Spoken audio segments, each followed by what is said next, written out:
So we just got this news over the weekend. Abby Martin tweeted the following. YouTube just banned almost 600 episodes of my old show, Breaking the Set. Years-long censorship campaign culminated in tech giants purging thousands of my critical interviews and reports about U.S. empire. Gutted. In 2017, U.S. Director of National Intelligence said Breaking the Set, quote, promoted radical discontent for covering things like socialism and third parties. The government campaign to censor forbidden viewpoints started then, and it won't stop until we're all gone. So I'm going to talk more about this in a second. Let's just finish the thread. Knowing this was coming still doesn't prepare you for the loss. Wasn't able to get the full archive. The channel hosted a community with a time capsule of comments and embeds in countless articles that are now dead, a chunk of the historical record removed in the blink of an eye.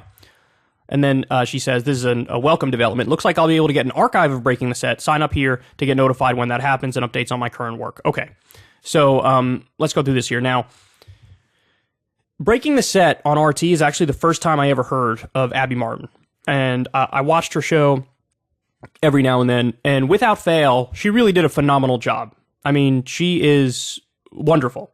And Abby Martin being on RT is actually a great example that not everything on RT is mindless propaganda. There's a lot of things I've seen since the invasion of Ukraine that is mindless propaganda, but they actually hired over the years a number of good hosts. So let me show you here something a lot of people don't know about Abby Martin when she was doing her show Breaking the Set. Did you know? This is from 8 years ago. Russia Today presenter hits out at Moscow over Ukraine.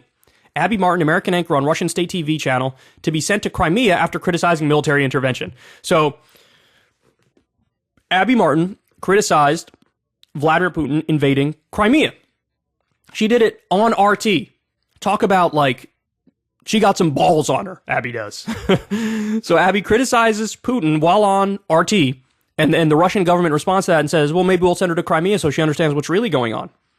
And Abby, of course, responded and was like, I'm not going to Crimea. What are you talking about?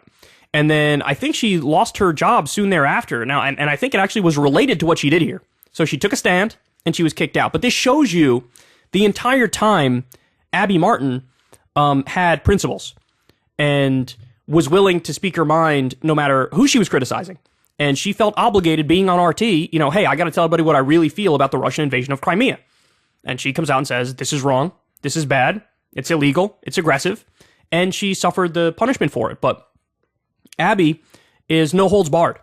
And this goes to show you that the censorship campaign is not just targeting things that are, you know, quote unquote Russian state propaganda. They're not doing that. It's to steal an old phrase from Obama, they're using a hatchet when they need a scalpel. And I'd argue maybe you don't even really need a scalpel. And we could talk more about that in a second. But she covered third parties. She covered stuff like socialism. She was great on income and wealth inequality, great on issues of corruption, great on issues of imperialism and war. She's a strong critic of the U.S. government, strong critic of any big, powerful state that's doing fucked up stuff. And it's just a tragedy that this stuff's being pulled down. Now, granted, the show was old, so it's not like everybody's going in there and watching it on a daily basis, but it's nice to have an archive of stuff like that. Other shows that were on RT. Tom Hartman had a show on RT. Phenomenal. Ed Schultz had a show on RT. Phenomenal. Jesse Ventura had a show on RT, and I think until relatively recently, he might still have, I don't know, but that was phenomenal. Jesse Ventura also came out and criticized this current Russian invasion of Ukraine. He said, look, I lost my job previously, I think it was at MSNBC, when I spoke out against the Iraq war. They censored me, and if I lose my job now, so be it. So I'm going to criticize what Vladimir Putin is doing in Ukraine. These are the kinds of people who are trustworthy.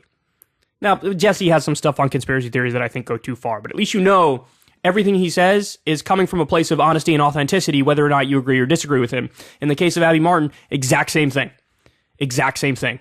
And so, now let's go a step further, though. So, all of the censorship, I'm getting a little bit of feedback in the microphone here. Okay, it's gone. All of the censorship, I would argue, even for the stuff that is clearly propaganda, I'd still allow it. I still allow it because you know what? I want to know what the argument is. I want to know the case that Vladimir Putin is making and Lavrov is making. I want to know it. Now, a lot of it could be comical. It could be a joke, you know, but okay, so let me see it. Let me laugh at it. Let me dissect it. Let me break it down. Like, there is no harm in leaving it up. And by the way, what were RT's numbers anyway? I'm sure their ratings numbers were really low anyway. So there's nothing that's actually being accomplished here. The only thing that's happening is we're going down that slippery slope of censorship at 100 miles an hour, and now it's impacting people who just flat out do good work. You know, Abby Martin has been just a superstar on the issue of Israel and Palestine. She's a fierce advocate for Palestinian human rights. She had a great documentary on that. Crystal and I interviewed her on Crystal Kyle and Friends. And now somebody who does flat out amazing work is having their stuff banned. So be careful, guys, because whatever you think of the current censorship craze, eventually, if it hasn't already happened, eventually it's going to come for somebody you know and love and care about and think does phenomenal work, etc. And so here we are, man. Here we are. What we've been warning about for so long is coming true. And as a final point, I'll say this as well. This is actually really important. Don't trust anybody who's not giving you the whole picture. And the whole picture is this censorship craze and deplatforming craze is not just happening in the West. In fact, it's even worse in Russia right now. They pass some laws. You get 3 years in prison for some kind of quote-unquote fake news if you put out the pro-Ukrainian perspective on war. You get 5 years for another thing about fake news and like questioning the troops or whatever. You get 15 years for something else. They banned all their independent media. They also just banned Instagram and Facebook. And so this idea that it's like it's only in the West, like, no, there wasn't even a pretense of believing in free speech when it came to the Russian government, and they're going above and beyond anything that's even happening in the U.S. And so anybody who tells you, like, only talks about it from the perspective of what's happening here is just being dishonest or disingenuous. They're not giving you the whole picture, and there's a reason for that, probably because they're married to a narrative and they're trying to drive that narrative home come hell or high water. But that's dishonest, it's disgusting, and it's also idiotic. I have no respect for people who won't tell you the full scope of the crackdown here. And so what's happening in the US, what's happening in the West, originally YouTube was just banned in the EU. Now, obviously, certain things are being banned in the US too, RT and Sputnik, etc. But it's bad across the board, man. And I feel bad for Abby. Thankfully, she is going to get some sort of an archive of Breaking the Set.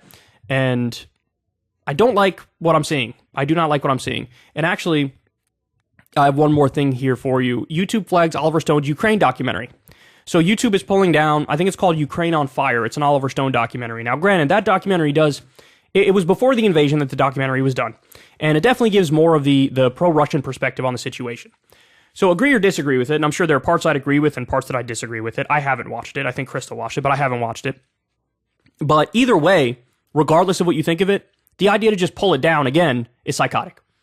Even if you want to go through it with a fine-tooth comb and dissect it and break it down and fact-check it, etc., that should be allowed, and it also should be allowed for people to just watch it and make up their own mind. But here we are. So I don't like this current hysteria and mania, and it definitely isn't going to end well because it's not even going well right now. Hey, y'all, do me a favor and like and subscribe. It helps out big time in the algorithm. Click the bell as well for notifications when videos drop, and watch that video on screen right now. You know you want to.